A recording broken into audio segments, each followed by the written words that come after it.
Vamos a inclinar nuestro rostro. Seguimos con nuestro estudio sobre las obras. También tenemos que tocar, por supuesto, el tema de la fe, porque van de la mano una cosa y otra.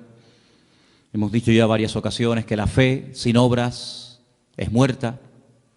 Y por eso en esta tarde te pedimos, Señor, una vez más sabiduría para que en nuestra vida no solamente tengamos una fe genuina y una fe auténtica y una fe robusta y madura, sino que también esa fe pueda producir obras, Señor, acciones, frutos que te glorifiquen a ti. Te pedimos, Señor, que en este mes que estamos estudiando este tema, tu Espíritu Santo, Señor, ilumine nuestra vida para que nos demos cuenta de lo importante que es tener una vida de fe y de obras, porque una cosa nos lleva a la otra. Y dirige este estudio, la presentación de tu palabra, que sea de provecho para todos y cada uno de nosotros, Padre. Te damos gracias por todo en el nombre de Jesús. Amén. Y amén. Nos quedamos el día domingo, nos quedamos en las definiciones de lo que es la fe. Y yo dije que la palabra certeza y la palabra convicción, estos dos sustantivos, casi podríamos decir que son sinónimos. Pusimos la definición. Y una de las cosas que dijimos es que estas palabras en griego es muy difícil con un término en español captar toda la profundidad y captar realmente todo lo que significan. Dijimos que una de esas palabras, la palabra certeza concretamente, tiene que ver con el hecho de poder plasmar en hechos tangibles, visibles, las palabras que salen por nuestra boca o la creencia que tenemos en nuestro corazón. Permítame ponerles un ejemplo. Si ustedes han leído y estudiado detenidamente el capítulo 11 de Hebreos, se van a dar cuenta de que a raíz o a continuación de la definición, se nos habla de la creación del universo, ¿verdad? En Hebreos capítulo 11 estamos. Dice que por la fe podemos llegar a entender cómo fue creado, ordenado y diseñado el universo, ¿verdad? Y uno dice, bueno, no hubieron testigos el día que Dios creó, no había un grupo de personas que pudieron dar fe de que efectivamente así fue como se creó la tierra, el sol, la luna, las estrellas, etcétera. Pero hay un documento oficial, que es la Biblia, que atestigua de que así fue. Pero claro, hermanos, la Biblia son palabras, es la palabra de Dios, ya lo sé. Pero ¿qué es lo que le da la credibilidad a lo que la Biblia dice? Pues los resultados que produce la misma, ¿vale? Es decir, en la Biblia encontramos a Dios como creador, encontramos a Dios como juez, encontramos a Dios bajo la esencia del amor, encontramos a Dios como Padre. Son declaraciones, pero esas declaraciones de alguna manera u otra hay que demostrarlas. Si nuestro Dios es un Dios creador, sí, pero no ha creado nada. Entonces, no.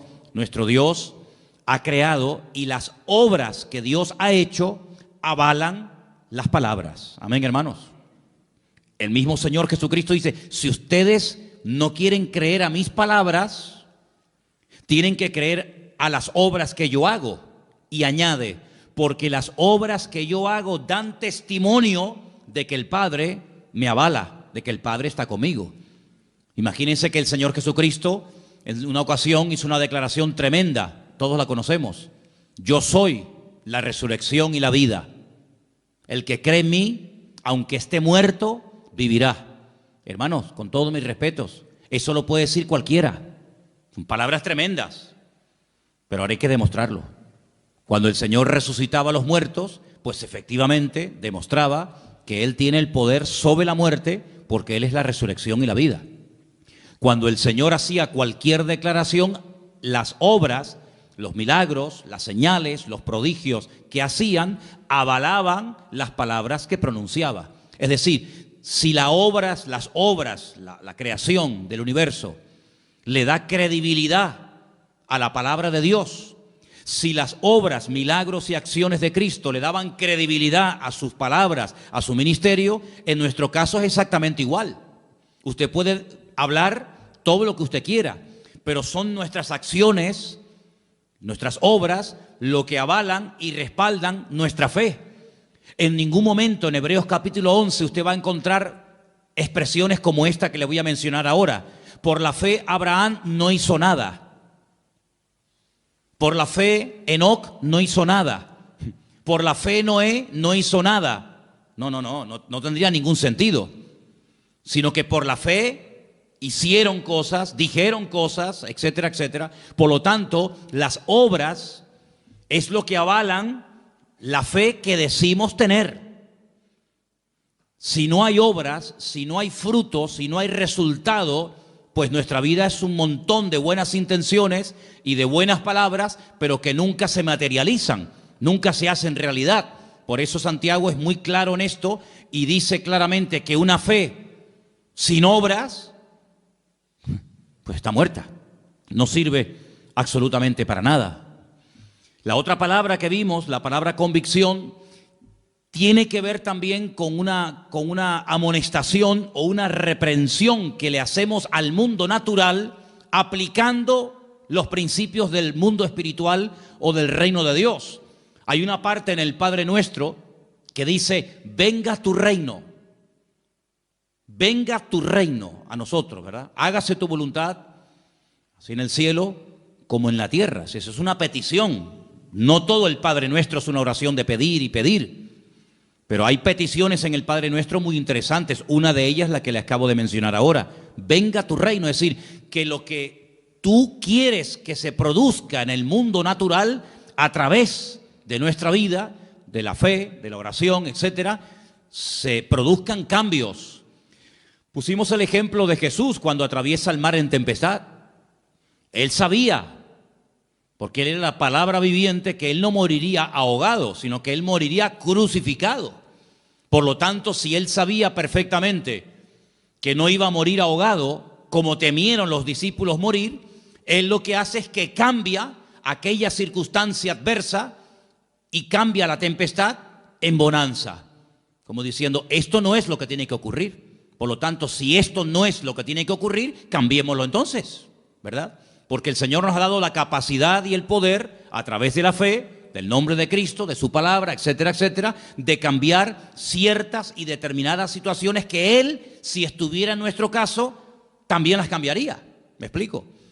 Vamos a leer un versículo muy interesante para que nos demos cuenta una vez más, como traté de compartir el domingo, que tenemos que tener una percepción, una lectura, llámelo discernimiento espiritual, más amplio de lo que aparentemente parece que está pasando. El versículo está en Juan, capítulo 4, versículo 35. Juan, capítulo 4, versículo 35. Presta atención a estas palabras porque tiene que ver con la visita de Jesús a Samaria. Y dice lo siguiente, Juan 4, versículo 35. ¿No decís vosotros, aún faltan 4 meses para que llegue la siega? Alzad vuestros ojos y mirad los campos, porque ya están blancos para la siega. Si ustedes dicen faltan 4 meses para que llegue el tiempo de la siega, y yo les digo que el tiempo de la siega ya ha llegado. Por lo tanto, hay una diferencia entre vuestra opinión y la mía. Hombre, sabemos que no está hablando de una cosecha de trigo, de maíz. Sabemos que está hablando con términos espirituales, términos naturales, pero de temas espirituales, ¿verdad? Por lo tanto, la lectura que a veces hacemos de una situación puede ser muy diferente a la lectura que espiritualmente tenemos que darle a una determinada situación. Por ejemplo, hay un momento en el ministerio del Señor Jesucristo que Él anuncia clarísimamente que cuando vayan a Jerusalén, Él va a caer en manos de los judíos y lo van a prender y lo van a maltratar y va a morir y va a ser crucificado. Y claro, uno de sus discípulos, en ese deseo de que no le pase nada a su maestro, le dice, no, Señor, no, que de ninguna manera te acontezca esto. Claro, si hubiéramos estado allí nosotros, hubiéramos dicho, oye, ¿cómo se preocupa Pedro por el Señor, verdad? Señor está diciendo que lo van a matar y Pedro dice, no, no, no, pues si te van a matar en Jerusalén, vayamos a Capernaum, ¿para qué vamos a Jerusalén? Sin embargo, el Señor no lo felicita. El Señor lo reprende. El Señor le dice, apártate de mí, Satanás. Pues, Señor, sí, es que en este momento está hablando el diablo a través de tu boca.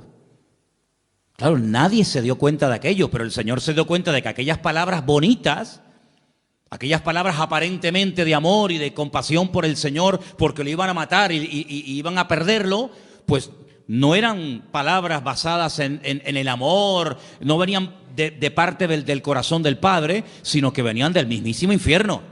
Era el diablo el que no quería que el Señor Jesucristo fuera a Jerusalén a morir, porque Satanás, que conoce muy bien la Escritura, sabía perfectamente que si el Señor moría en la cruz, se le acababa su autoridad.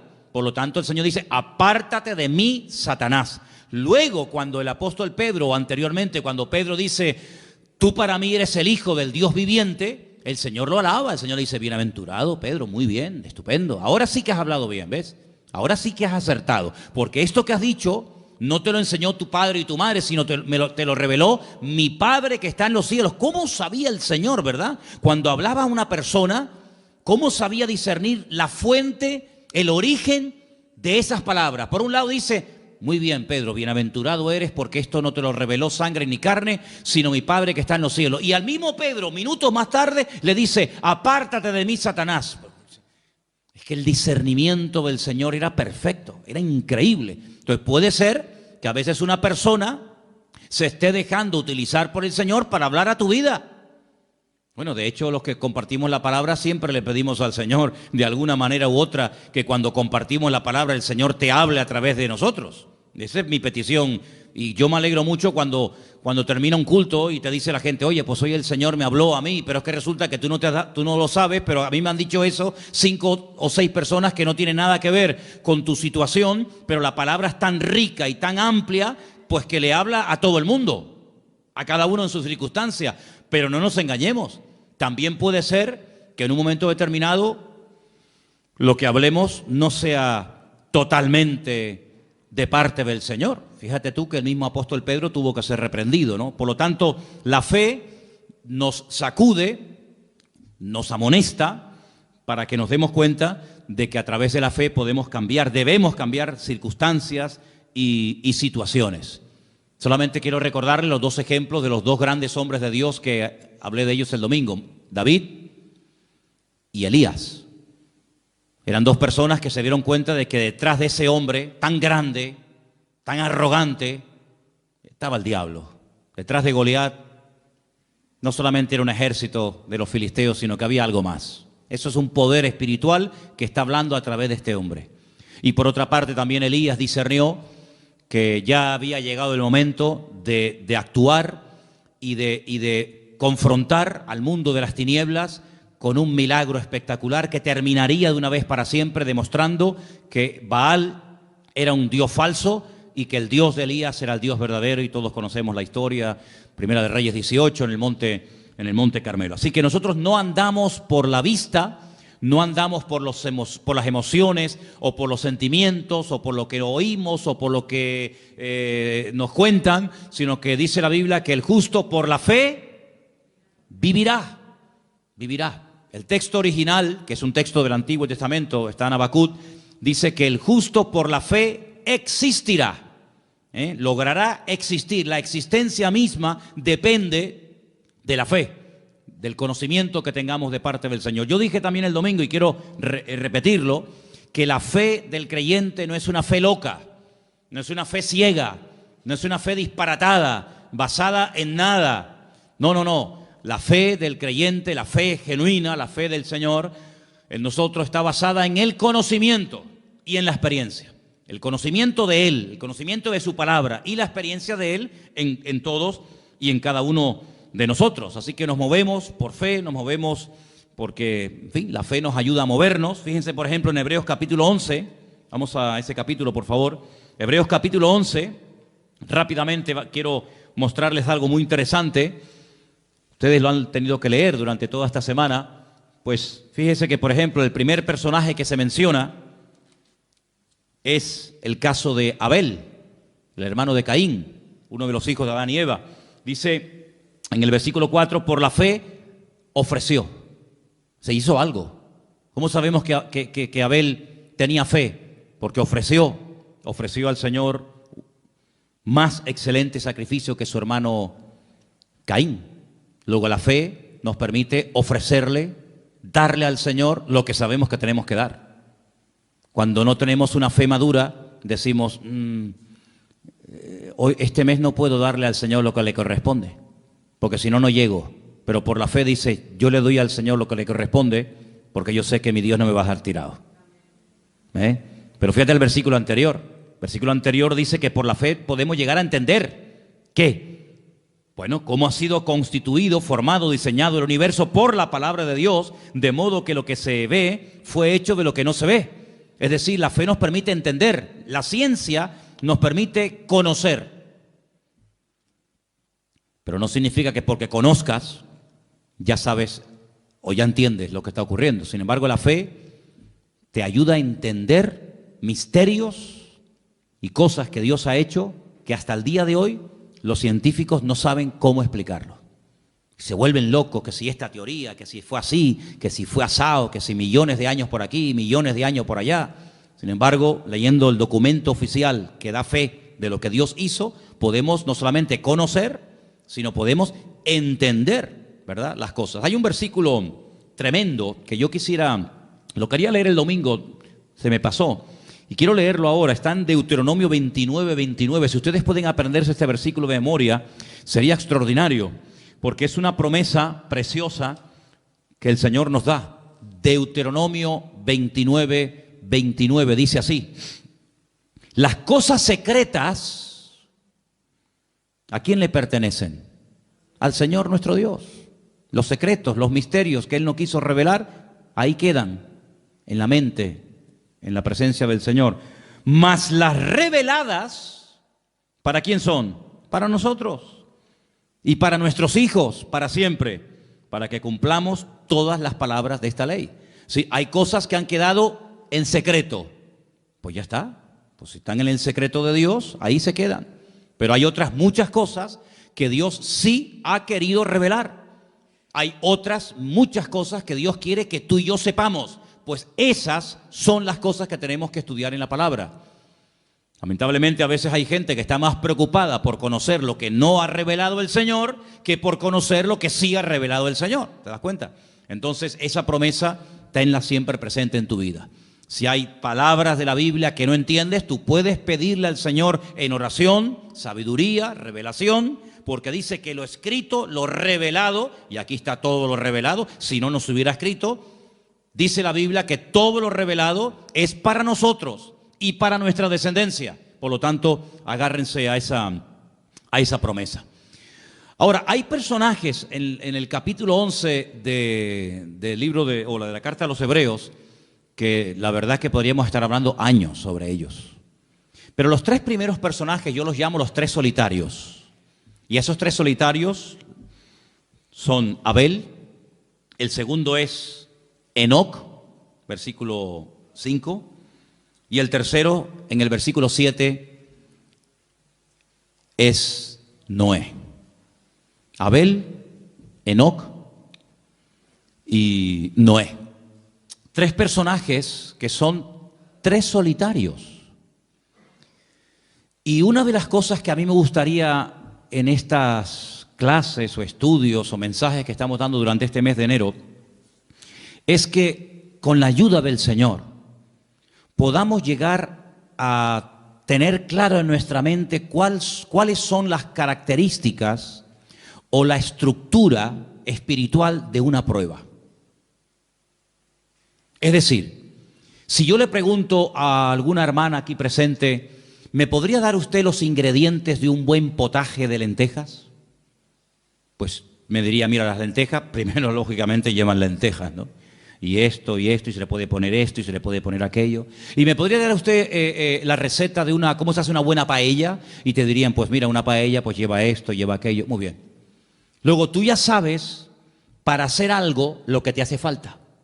Si no tienes todos esos ingredientes, difícilmente te saldrá la comida como tenía que salir. En el sentido espiritual, yo les pongo como tarea, no solamente a los jóvenes, sino a toda la iglesia, lo siguiente. Tomen, por ejemplo, en una libreta y comiencen a apuntar, basándose en vidas, en personajes de la Biblia que fueron tremendamente probados. Les sugiero a Abraham, les propongo la vida de José, les propongo la vida de David y otros muchos que ustedes conocen. Lean sus biografías, lean las pruebas por las que tuvieron que pasar y vayan apuntando características de una prueba. Una característica podría ser, por ejemplo, el sentirse solo. Generalmente el que está siendo probado, una sensación que suele experimentar es la soledad, ¿verdad? Elías se sintió solo, David se sintió solo, José se sintió solo y otros personajes. ¿Cuál es la estructura bíblica? ¿Cuáles son las características básicas y elementales de una prueba? Y te vas a dar cuenta de que en todas y en cada una de las pruebas, el elemento, el ingrediente de la fe es indispensable para saber cómo encajar esa prueba, cómo reaccionar ante esa prueba. ¿Cuánto tiempo suelen durar las pruebas en la vida de las personas de la Biblia? Porque las pruebas son temporales, no son permanentes. Uno está siendo probado desde el 1 de enero hasta el 31 de diciembre. En este año vamos a ser probados, pero no todos los días. Habrá momentos como de descanso, ¿no? Pero fíjense estos tres personajes. Miremos al primero, Abel. En aquel momento, aparentemente, según la Biblia, aunque hay indicios de que a lo mejor nació en el momento del parto de Abel y de Caín alguna hermana, pero leyendo la Biblia, digamos en español, vemos que estaba Adán, su madre Eva, su hermano Caín y él. Bien. Sus padres se habían rebelado contra el mismo Dios por desobediencia. Por haberle hecho más caso a la voz del diablo que a la voz del Creador, son expulsados del lugar más maravilloso y fantástico que jamás el Señor haya creado en este planeta Tierra, llamado el Gan Edén, el Jardín del Edén. Son expulsados. Nunca vemos en la Biblia a Adán y a Eva presentando sacrificios, ofrendas, como había enseñado el Señor. Nunca los vemos. Nunca vemos a Adán y a Eva tratando de volver a recuperar aquella comunión que llegaron a tener con el Señor en un principio. De los cuatro mencionados, Adán, Eva, Caín y Abel, al único que vemos verdaderamente íntegro y justo, como dice la Biblia, tratando de hacer las cosas decentemente y con orden, como Dios manda, de los cuatro, uno solo, Abel. Ni siquiera tenía el apoyo de su hermano. Porque su hermano sabemos que al final terminó levantándose contra él y asesinándolo, quitándole la vida. Era un solitario. No vemos que tenía el apoyo de sus padres, no vemos que tenía el apoyo de sus hermanos. Criado en un ambiente donde recientemente habían sido expulsados sus padres del Jardín del Edén, pero a pesar de tenerlo aparentemente todo en contra, él sabe que hay una forma bíblica, una forma enseñada por el mismísimo Creador de acercarse a Él. Y Él lo que hace es lo que Dios dice. Le trae al Señor una ofrenda que dice que aunque lo terminó matando su hermano, la sangre y la ofrenda de Abel hablaba a su favor. Era como un testigo, no mudo, pero como un testigo delante de la presencia del Señor, hasta el punto que cuando le pregunta el Señor a su hermano Caín, ¿dónde está tu hermano Abel? Y él le responde de una forma irónica o arrogante, ¿soy yo acaso guarda de mi hermano? ¿Yo qué sé? El Señor le dice, la voz de la sangre de tu hermano Abel llega a mi presencia. Es decir, que hay algo que atestiguaba de que esa persona era inocente. Dice la Biblia que era justo, pero sin embargo, a pesar de que era una buena persona, en ningún momento vemos que Dios le habla. Yo no veo a Dios hablándole a Abel. Veo a Dios hablándole a Adán y a Eva, pero a Abel nunca.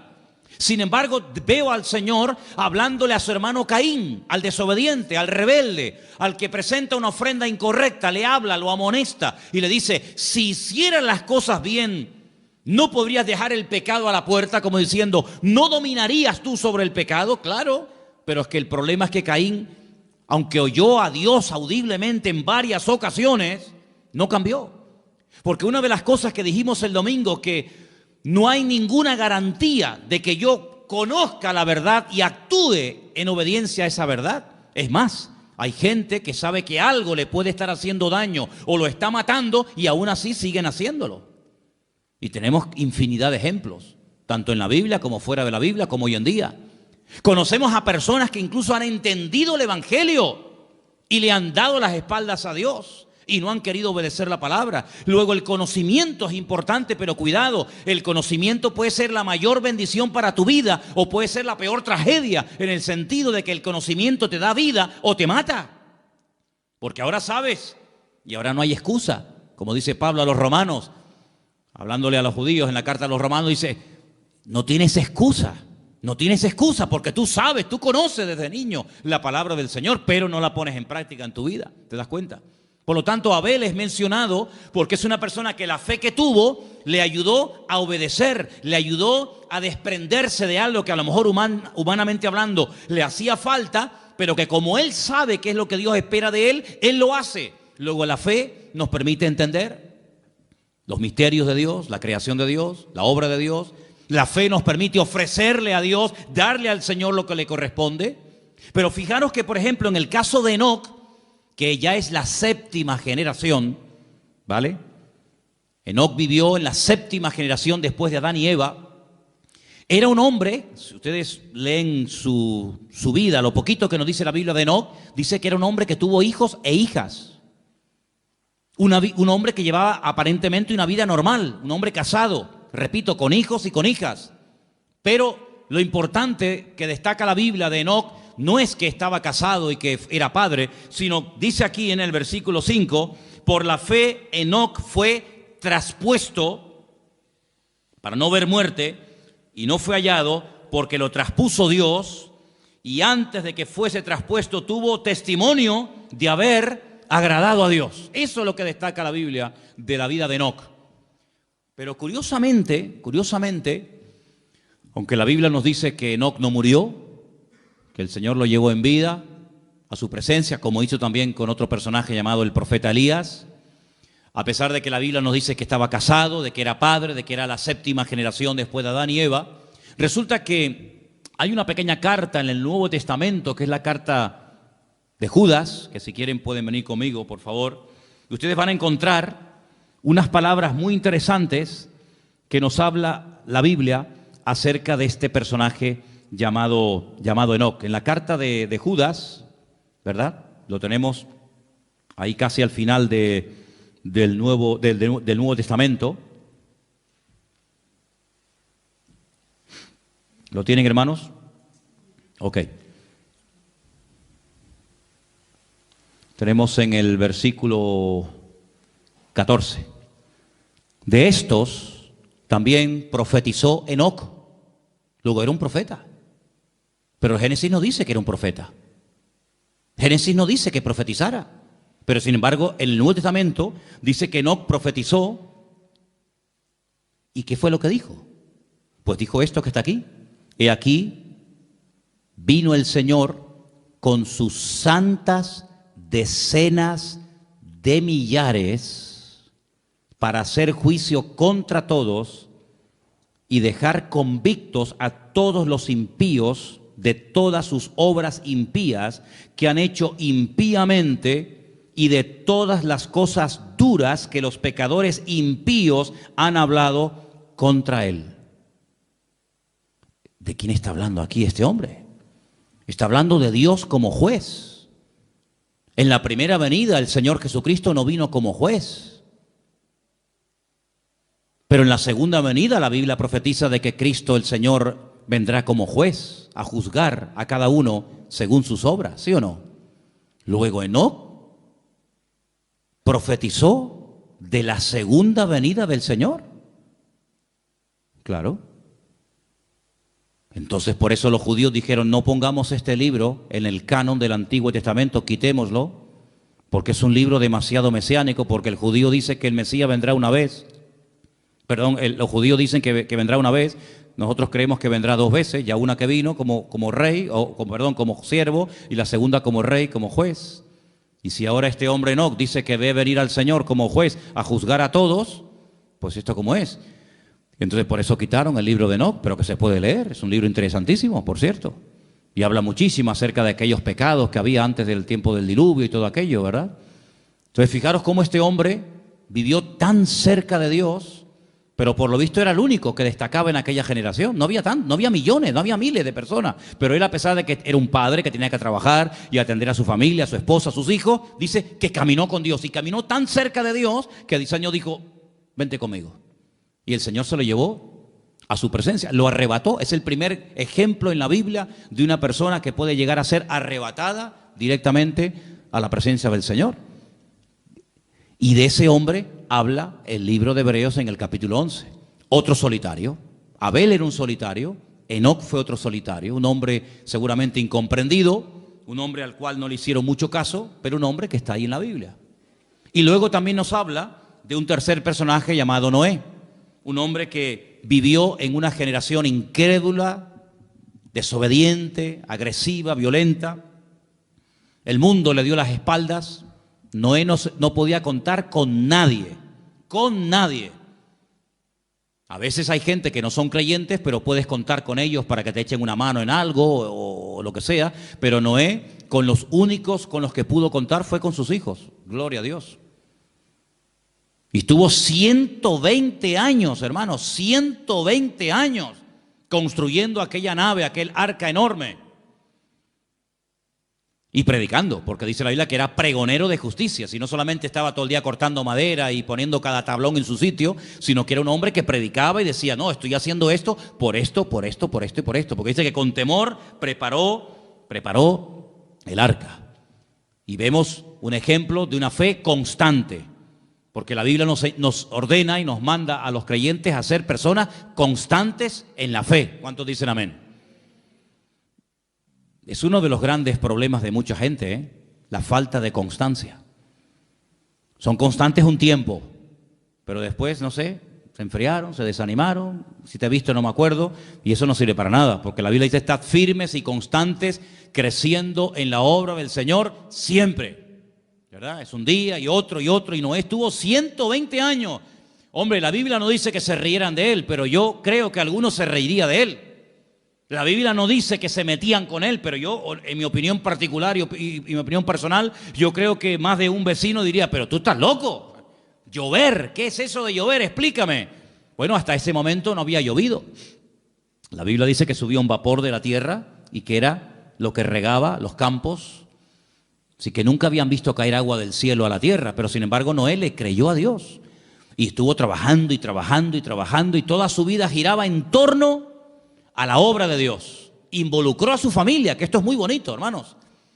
Los que somos padres, ya ahora el mes que viene hablaremos de esto, es muy importante que oremos por nuestros hijos para que no solamente se conviertan, sino que logremos que las familias están involucradas todos los miembros de la familia en la obra del Señor. ¿Habrá mayor privilegio para un padre que ver a sus hijos involucrados en la obra del Señor? Puede ser que uno esté en la música, otro esté en la danza, otro esté en la escuela dominical, otro esté sirviendo al Señor a tiempo completo, pero me da igual. Pero lo hermoso y lo que debemos de orar es para que todas las familias, los miembros de la familia, estén todos involucrados en la obra del Señor, como Sem, Can y Jafet, hijos de Noé, aprendieron a apoyar a su padre y sobre todo en la obra que su padre hacía, que era la obra del Señor. Amén, hermanos. Cuidado, y las esposas de estos también, porque estaban casados los tres. Entonces ellos eran cabezas de hogar.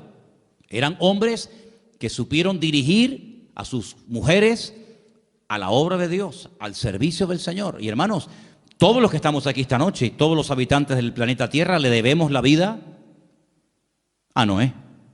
Porque ese hombre se mantuvo y durante 120 años estuvo trabajando para el Señor. No conoció a Dios como creador, como el caso de Adán y Eva, conoció otro aspecto de la naturaleza, de la esencia del Señor, muy interesante y poco predicado, como es la justicia, porque Dios es severo, Dios es justo, Dios es un juez justo, y Dios dijo, basta, se cansó. Y curiosamente, fíjate tú por dónde, el mismísimo Señor Jesucristo en Mateo capítulo 24 lo menciona, ¿verdad? ¿Os acordáis? Dice que antes de la venida, antes del fin del tiempo, dice, será como los tiempos de Noé. Como los tiempos de Noé. ¿Cómo eran los tiempos de Noé? Léalo, estúdielo, y así serán nuestros tiempos, porque dice la Biblia que como que se vuelve a repetir otra vez la historia. Así que estos tres personajes yo los llamo los tres solitarios. Abel, sin apoyo de la familia ni de su hermano. Enoc, solito, caminando con Dios, no se menciona a nadie más en ese tiempo. Y después también Noé, una persona que fue fiel al Señor hasta las últimas consecuencias. Ahora vamos a leer algunos versículos en esta noche. El versículo que vamos a leer ahora de Romanos 10, 16, ya se leyó el domingo. A mí me gustaría que algún hermano entre nosotros, que yo le había pedido a Priscila que me leyera estos versículos, pero... perdón, yo es que te estaba buscando, pero como no te veía... Ok, perdón. Romanos 10, 17, pero vamos a leerlo como dice la Biblia y no como lo mencionan muchos. ¿Se acuerdan lo que dije el domingo? ¿Qué dice la gente por ahí? Hermano, la fe viene por oír y por oír la palabra de Dios. Pues no, señor, eso no dice la Biblia. La Biblia dice, Romanos 10, 17. Así que la fe es por el oír y el oír por la palabra de Dios. La fe es, no dice que viene, la fe es, ¿verdad? Es decir, el elemento indispensable para que nuestra fe se mantenga firme, ¿cuál es? La palabra. Por eso dice el apóstol Pablo que la palabra, que es el medio por el que viene la fe, abunde en abundancia en vosotros. Y yo creo que no digo ningún disparate cuando diga esto. Cuanto más palabra, cuanto más conocimiento del Señor usted tenga a través de su palabra, más robusta será su fe. ¿Cuántos dicen amén? Cuanto más ignorante sea usted de la palabra de Dios, más débil será su fe. ¿Por qué hay momentos en los que uno dice, yo no tengo ningún temor? ¿De dónde le viene a usted esa fortaleza? De las promesas de la palabra de Dios. El Señor es mi pastor y nada me faltará. Pero si usted no supiera la palabra, ¿a qué se agarra? Luego, nosotros no hemos tenido un contacto directo y personal, por ejemplo, como tuvieron los discípulos con el Señor Jesucristo. Ya nos hubiera gustado a nosotros, digo yo, haber estado debajo de una higuera o de una palmera o en la barca o en una montaña escuchando predicar y enseñar al Señor. Si yo les preguntara esta tarde, ¿a ustedes a quién les gustaría que estuviera predicando debajo de una palmera? ¿Manolo Sierra o el Señor Jesucristo? Hombre, claro, ya me contará, por supuesto, pero no tuvimos ese privilegio. Ellos sí lo tuvieron. De hecho, el Señor lo dice. Cosas que los profetas y reyes desearon ver y oír, y no vieron ni oyeron. Ustedes tienen ese privilegio. Pero a nosotros nos ha llegado el conocimiento de la palabra por transmisión, de generación en generación. ¿Cuántas generaciones calculamos el domingo que habían pasado desde Cristo hasta nosotros hoy en día? Unas 50 generaciones. 50 generaciones. Calculemos que cada generación es aproximadamente 40 años. Pues bueno, 50 por 4, ¿cuánto es? Pues eso.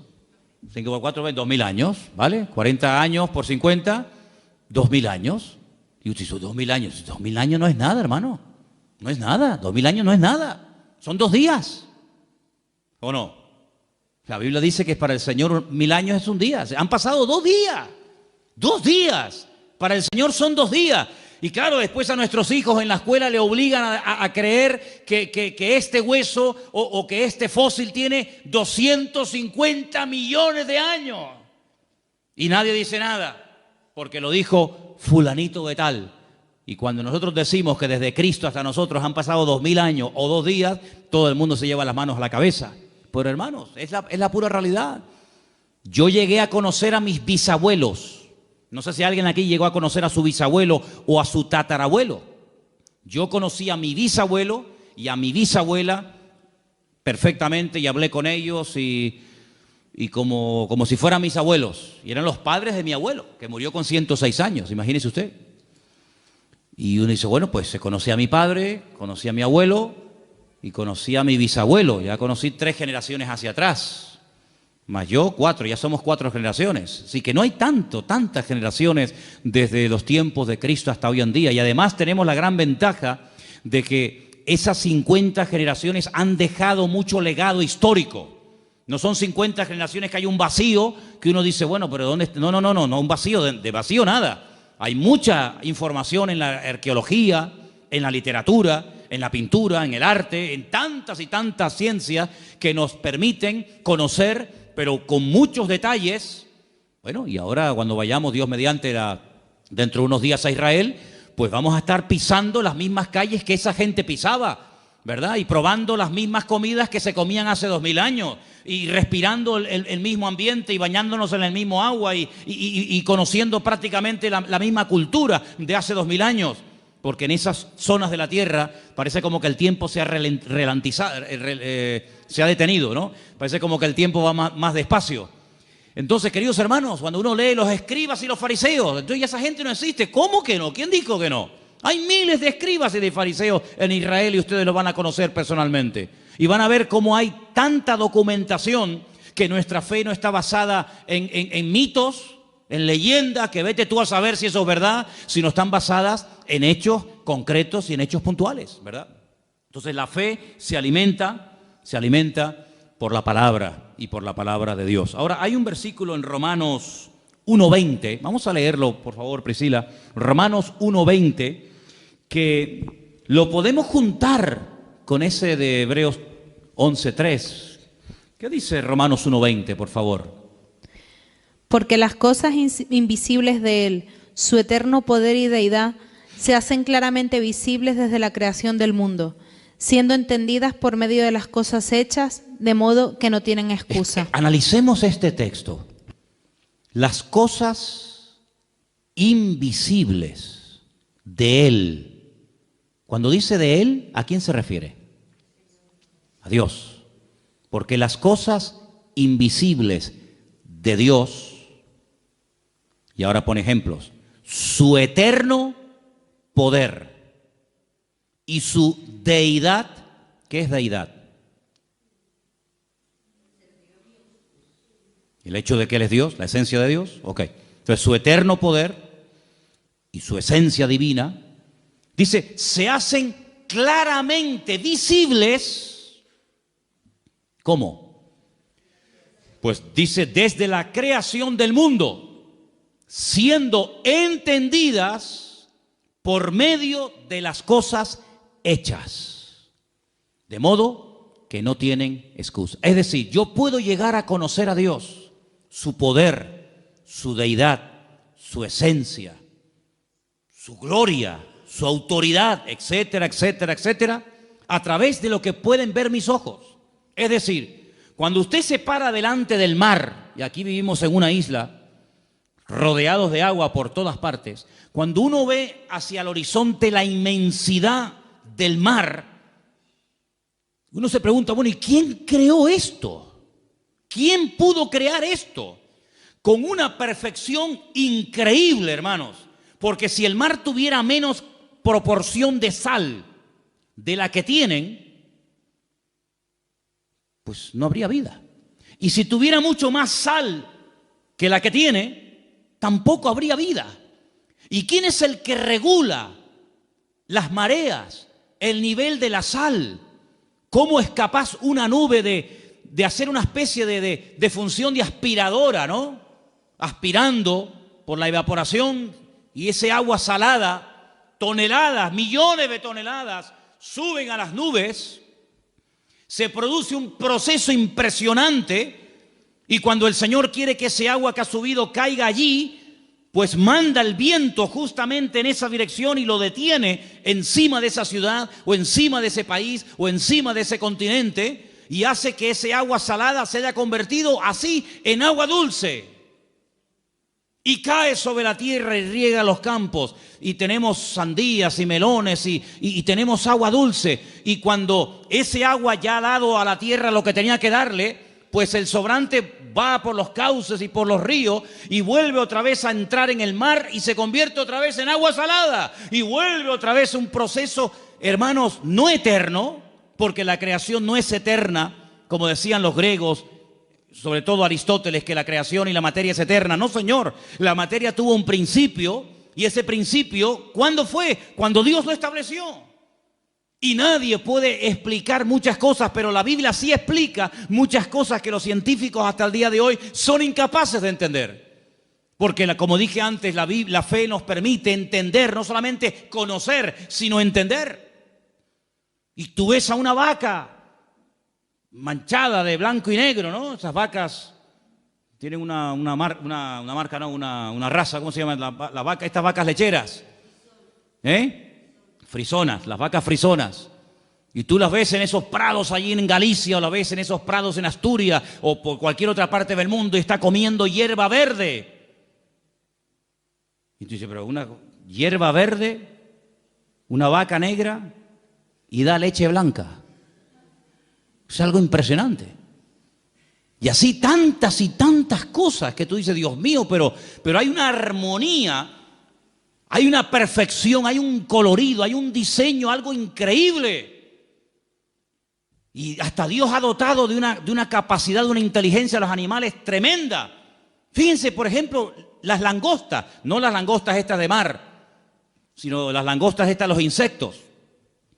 Incluso creo que las de mar también tienen el mismo proceso 3 o 4 veces durante toda su vida.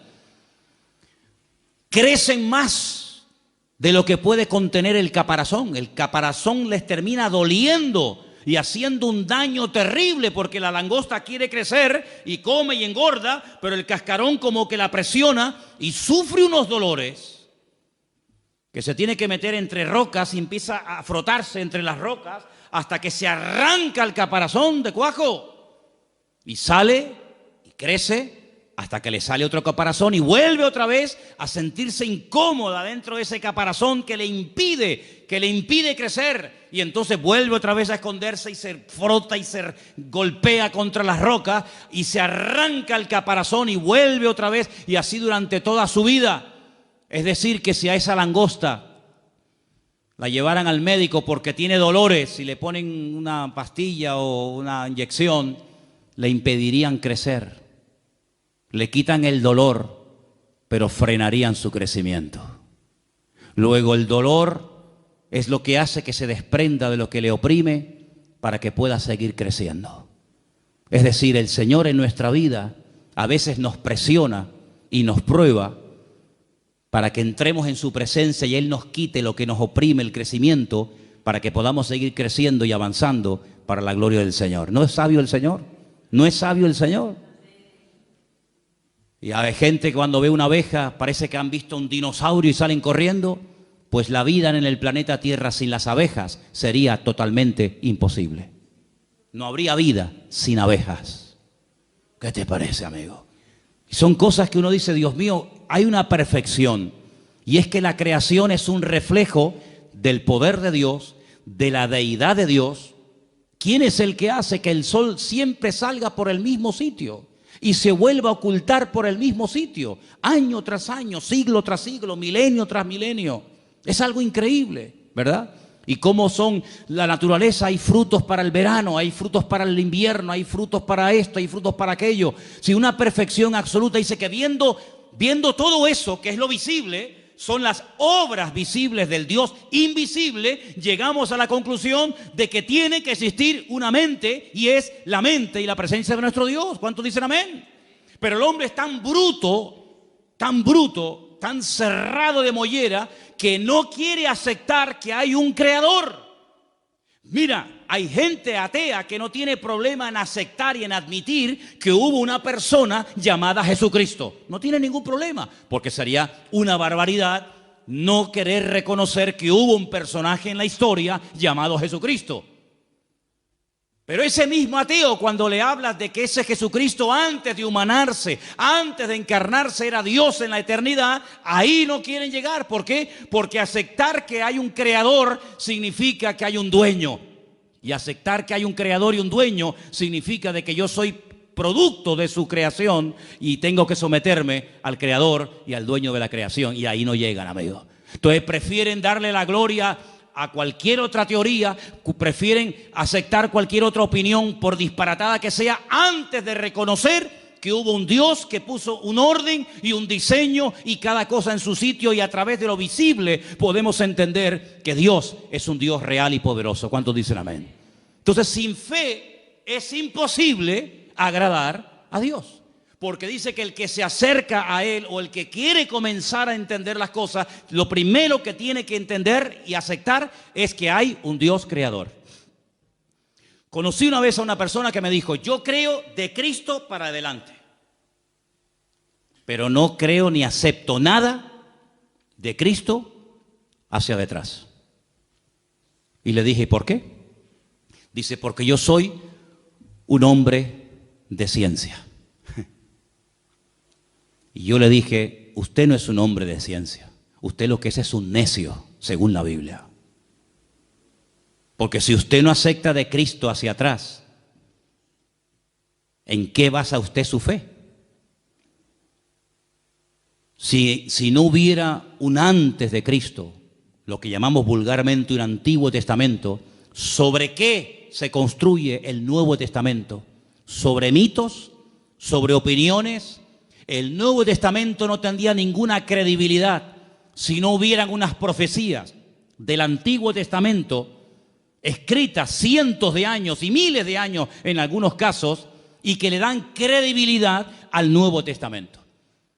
Y lógicamente un Antiguo Testamento sin el Nuevo Testamento pues sería una historia que no termina nunca de cumplirse, sino simplemente un montón de palabras y de buenas intenciones y de muchas profecías que se dijeron en el tiempo y en el espacio, pero que nunca tuvieron un fiel cumplimiento, sobre todo en la persona de Cristo. Por lo tanto, ambos se necesitan el uno al otro. El antiguo necesita del nuevo y el nuevo pacto necesita del antiguo pacto, y ambos se complementan, ¿verdad? Ahora, quisiera que leyéramos en esta noche en Hebreos 1, versículo 2. Hebreos capítulo 1, versículo 2, por favor. ¿Lo tenemos?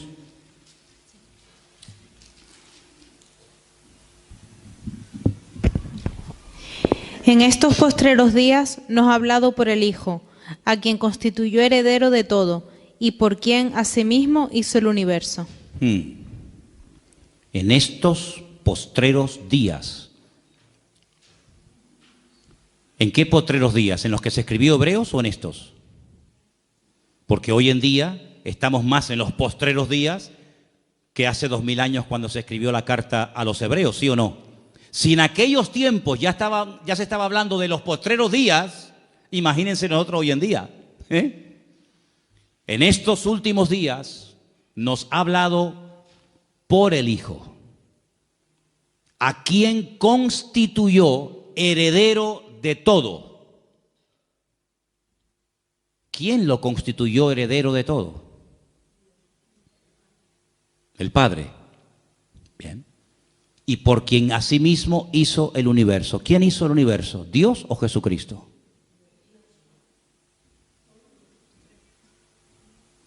Vamos a leer el versículo otra vez. Ahí está la respuesta. En estos postreros días nos ha hablado por el Hijo, a quien constituyó heredero de todo y por quien asimismo hizo el universo. ¿Quién hizo el universo? ¿Y no será que estamos hablando de la misma persona? ¿No será que estamos hablando de la misma persona? Jesucristo, ¿cuándo comenzó a existir? A existir. Jesucristo siempre ha existido.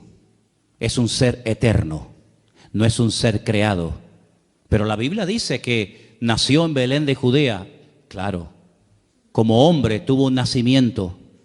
Nació en un pueblo que se puede visitar hoy en día, Belén de Judea. Tenía una madre, tenía un padre, tenía familia, comía, respiraba, se cansaba, tenía que pedir agua cuando tenía sed, claro. Digamos que se metió en un cuerpo. Pero él dijo, yo soy antes de Abraham. ¿Cómo? ¿Cómo vas a ser tú antes de Abraham? Le dijeron los judíos, si tú no tienes ni 40 años. Dice, yo soy antes de Abraham. Dice, y si ustedes verdaderamente fuerais hijos de Abraham, las obras de Abraham haríais. Y si ustedes verdaderamente creyerais en los escritos de Moisés, me tendríais que obedecer a mí, porque de mí escribió Moisés. Luego, ¿qué quiere decir esto? Que el Señor Jesucristo era y es eterno, no fue creado, no salió como parte de la creación de algo. Era eterno, pero cuando decidió venir a este mundo, pues tuvo que venir al mundo, pues en el proceso que él mismo diseñó, que es el del nacimiento normal y corriente de cualquier ser humano. Pero él nunca, jamás comenzó a existir el día de su nacimiento, sino que él es un ser eterno. En el principio era el Verbo, y el Verbo era con Dios, y el Verbo era Dios. ¿Se dan cuenta?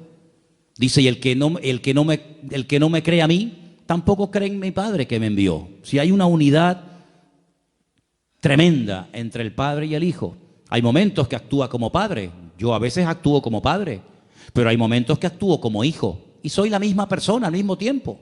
Soy Padre y soy Hijo al mismo tiempo. No tengo ningún problema en eso. No tengo que, como la física cuántica, ¿no? Ahora me voy subdividiendo, sino que soy Padre, soy Hijo al mismo tiempo. No tengo ningún problema. Depende del momento, del lugar y la circunstancia. Actúo como Hijo o actúo como Padre. Exactamente igual es el Señor. No vino como Dios, vino como el Hijo de Dios, ¿verdad? Para cumplir las profecías. Entonces, hasta que nosotros no tenemos esa revelación en nosotros, dice que no podemos terminar de agradar a Dios, porque el Señor Jesucristo es un ser eterno. ¿Cuántos dicen amén? Dice que el Señor Jesucristo habló con Abraham. Dice, Él vio mi día. No recuerdan las palabras del Señor. Dice, Él vio mi día y se gozó. El Señor Jesucristo habló con Abraham. ¿Qué te parece, amigo? Luego el Señor Jesucristo, como Dios, siempre existió, pero lógicamente como ser humano tuvo un principio, nacimiento, como todos los seres humanos. Ahora, quiero terminar para dejar algo también para el domingo, leyendo el versículo de Gálatas 1:23, donde nos dice algo muy interesante referente a la fe. Gálatas 1:23, por favor. Vamos a prestar atención a este texto.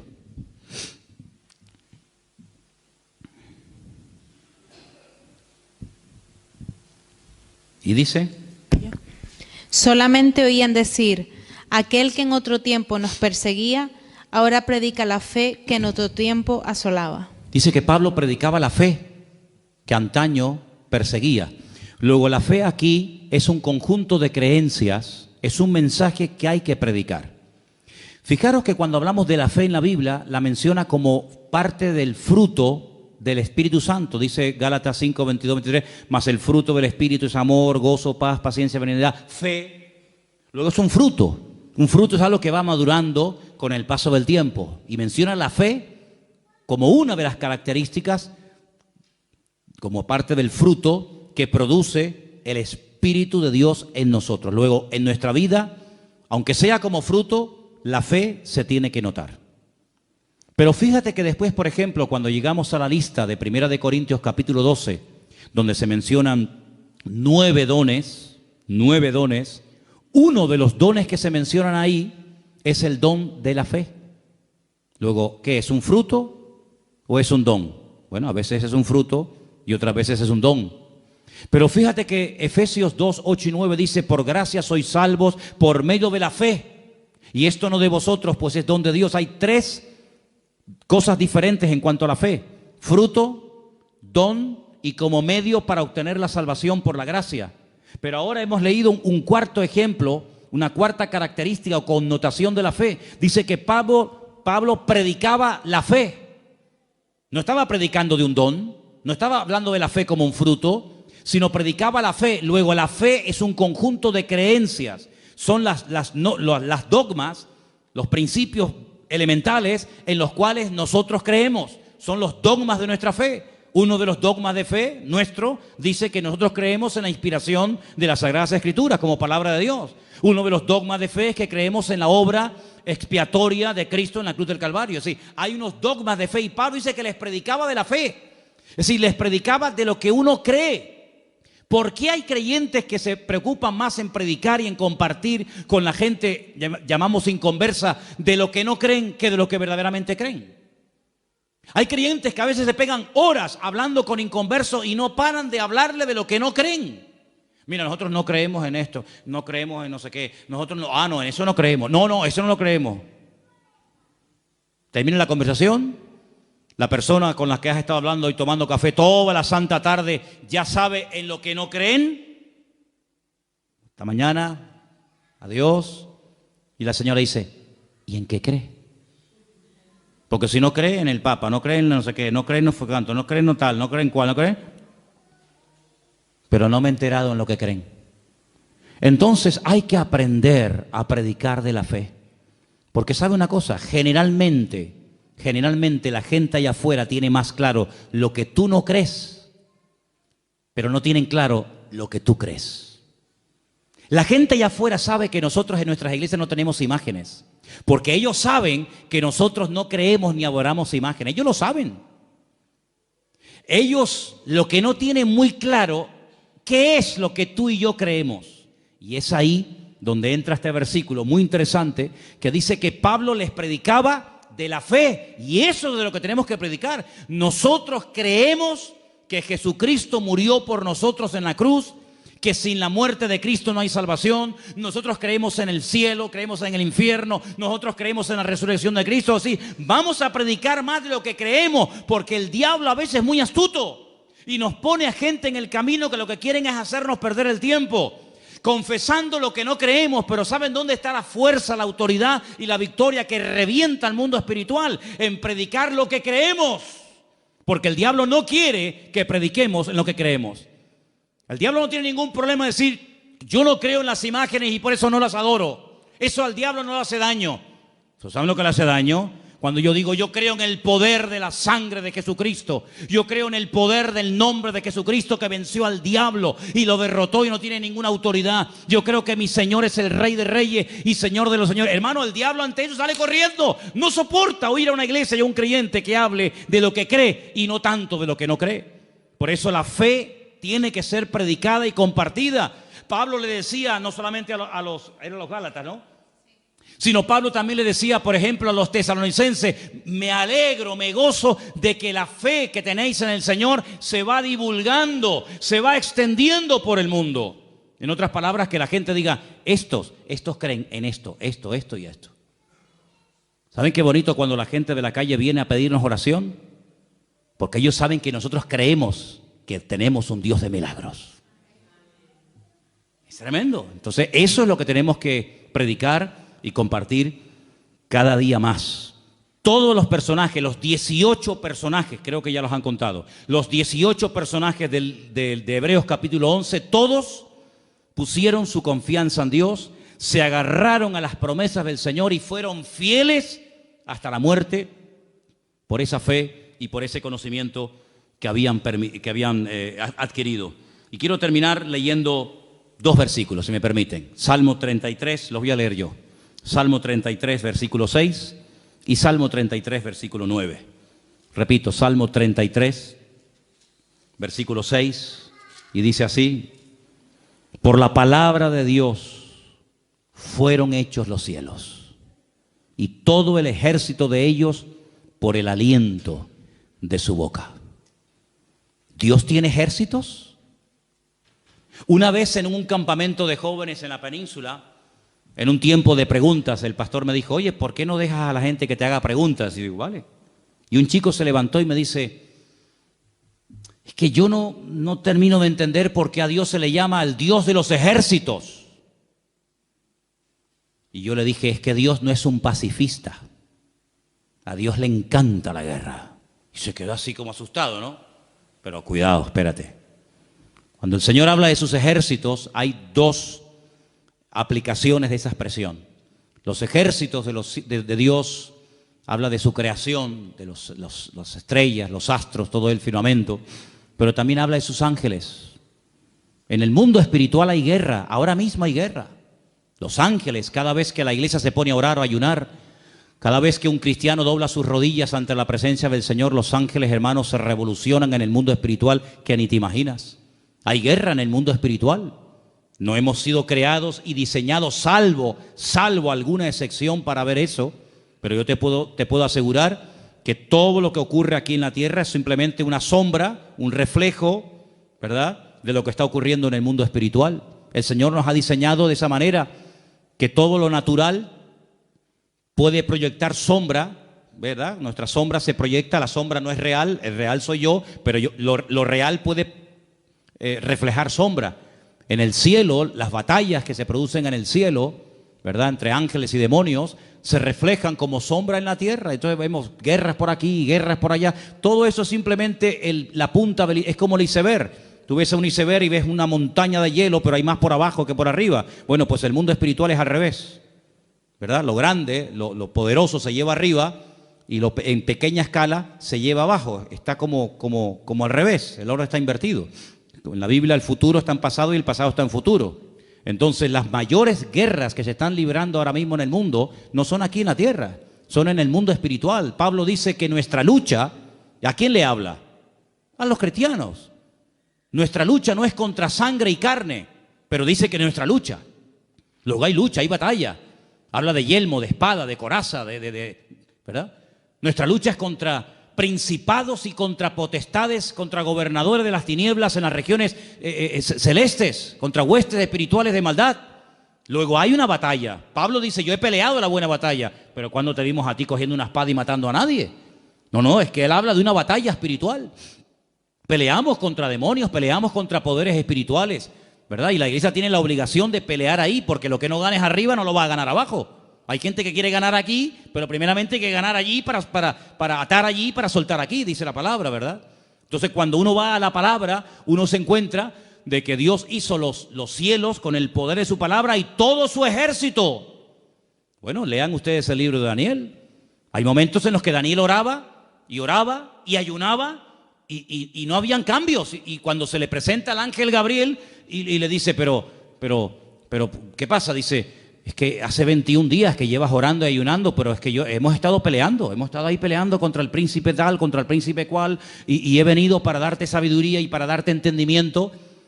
Si te das cuenta que hay batallas que hay que librarlas fuertemente en la presencia del Señor, para obtener respuestas. El Señor le dijo un día a los discípulos, ¿sabéis una cosa?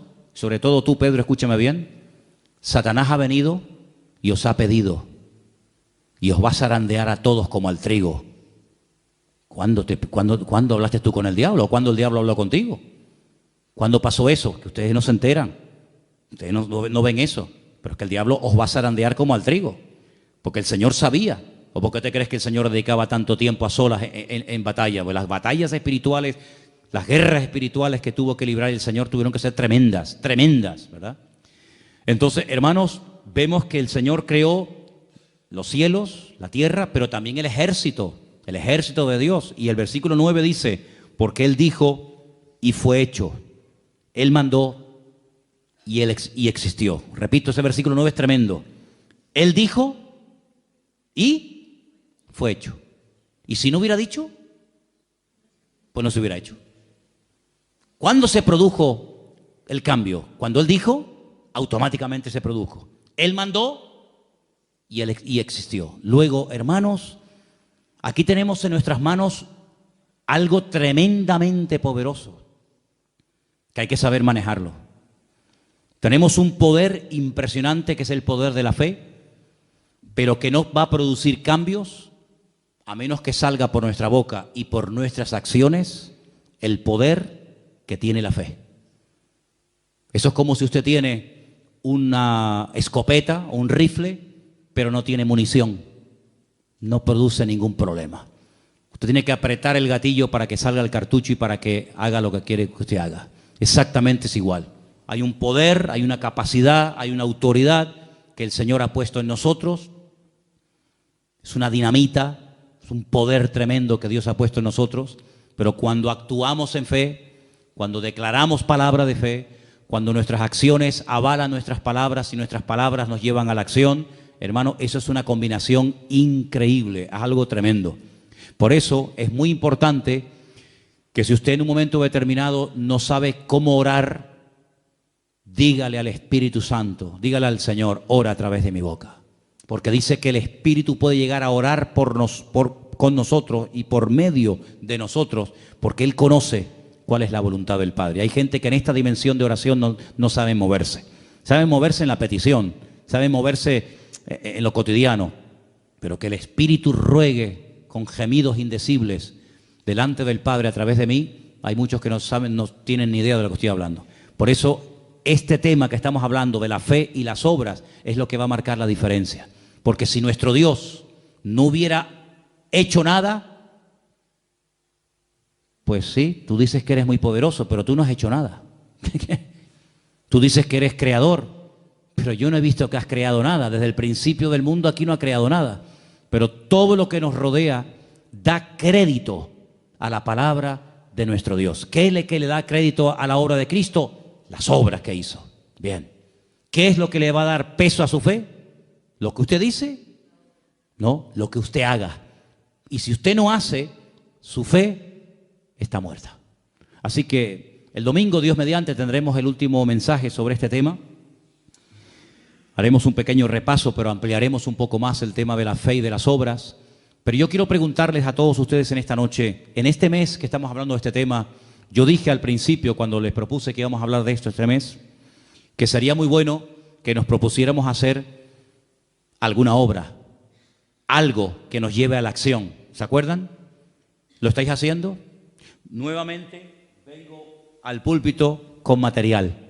Ayer compramos Nuevos Testamentos.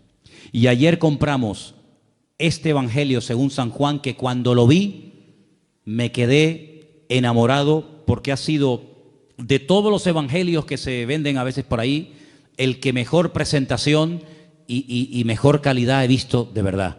Es un Evangelio según San Juan, tiene por supuesto todo el texto, pero aparte de eso tiene explicaciones y tiene material añadido. ¿Saben cuánto cuesta este librito? Este Evangelio según San Juan, que dice Juan en su Evangelio que el que lo crea, el que lo lea y lo crea, puede llegar a tener vida eterna. Fíjate, 50 céntimos.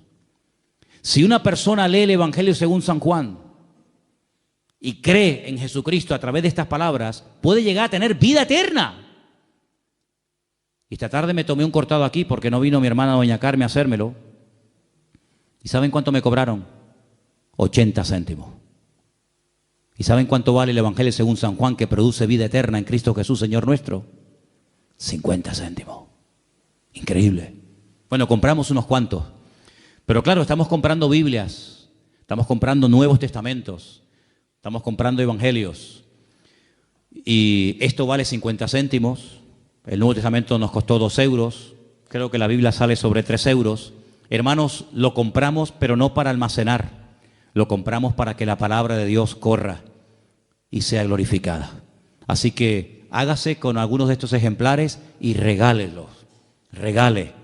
Me contaba el pastor Marcos del Puerto de la Cruz que hay una chica que un hermano del puerto le regaló una Biblia. Fue a la iglesia hace 2 o 3 semanas, se convirtió al Señor y allí está asistiendo fielmente. El primer fruto de una Biblia regalada de una persona que ha aceptado al Señor. Hay miles y miles de personas que todavía no tienen un ejemplar de la palabra de Dios en su mano.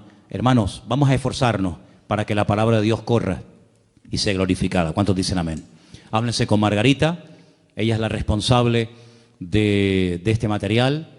Hemos regalado Biblias para que ustedes se lleven, pero sería muy bueno que tuvierais el detalle de decir, oye, si esto vale 50 céntimos, pues yo no tengo 50 céntimos, tengo 10 céntimos, muy bien, pero si tienes, páguelo, cómprelo y regálelo para que otras vidas puedan llegar a conocer al Señor como nosotros también le hemos conocido. Nos ponemos de pie, hermanos, por favor.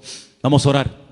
Vamos a pedir la bendición de Dios sobre esta palabra que escuchamos hoy y que el Señor nos ayude. Atesoren esta palabra en su corazón, pero sobre todo pónganla en práctica, porque así crece la fe, oyendo y actuando. Gracias te damos por tu palabra, Señor. Te pedimos, Señor, que tú nos ayudes a ponerla en práctica y que tú nos pongas gente delante, que tú nos des oportunidades cada día para que podamos, Señor, hablarles de ti y podamos manifestar a través de nuestras vidas las maravillas que tú has hecho en cada uno de nosotros. Bendice a tu iglesia, Señor. Gracias por este material que estamos pudiendo comprar. Señor, que podamos distribuirlo a gente realmente hambrienta y sedienta de ti y que veamos vidas que comiencen a abrir sus corazones a la presencia del Señor, a creer en ti y en tu palabra a través de tu bendita palabra, Señor. Gracias te damos, Dios mío, por este tiempo que hemos podido escudriñar tu palabra. Sigue con nosotros el resto de este día y el culto en el nombre bendito de Jesús. Amén.